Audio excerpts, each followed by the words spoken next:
আসছি পরবর্তী খবরে। স্ত্রীকে খুন করে চম্পট স্বামীর। হাওড়ার জাঙ্গিপুরে স্ত্রীকে খুন স্বামীর। ধারালো অস্ত্র দিয়ে কুপিয়ে খুনের অভিযোগ। স্ত্রীকে খুন করে চম্পট স্বামীর। হাওড়ার জাঙ্গিপুরে স্ত্রীকে খুনে স্বামীর।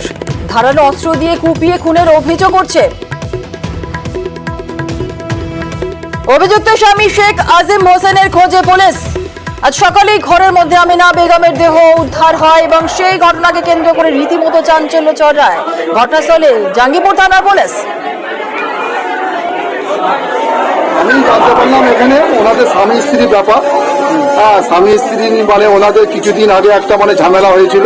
রাত্রিবেলা খাওয়া দাওয়া করেছে একসাথে করেছে করে রাত্রিবেলা এরকম করে রাত্রির মধ্যেই পাইলে গেছে।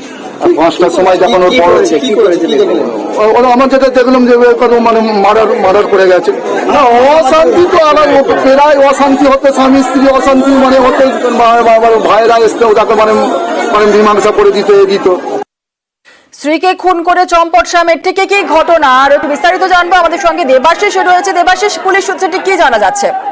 দেখো, পুলিশের জাঙ্গিপুর থানার পুলিশের তরফ থেকে জানানো হয়েছে যে তাদের একটি ফোন আছে জাঙ্গিপুর এলাকায়, যেখানে হাওড়া হুগলি বর্ডার, সেই এলাকায় একটি বাড়িতে রক্তাক্ত অবস্থায় পড়ে রয়েছে এক মহিলা এবং ঘটনাস্থলে পুলিশ যায়। ঘর থেকে উদ্ধার করে এক ধারালো অস্ত্র দিয়ে কোপানো হয়েছে এক মহিলাকে। তারপর তাকে ময়নাতদন্তে পাঠানো হয়েছে।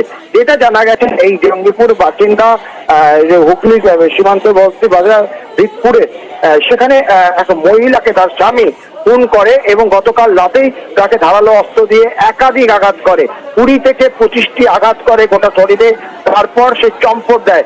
সকালে যখন তার দরজা না খোলার জন্য তার পরিবার, তার সন্তানেরা যখন দরজা ধাক্কা দেয়, তখনই দেখে তার মায়ের মৃতদেহ পড়ে রয়েছে মেঝেতে রক্তাক্ত অবস্থায়। এরপরেই গোটা ঘটনায় কিন্তু ব্যাপক চাঞ্চল্য ছড়ায়। মৃতদেহ উদ্ধার করে ময়নাতদন্ত পাঠানোর পাশাপাশি অভিযুক্ত স্বামীকে খোঁজার কাজ শুরু করেছে জাঙ্গিপুর থানার পুলিশ।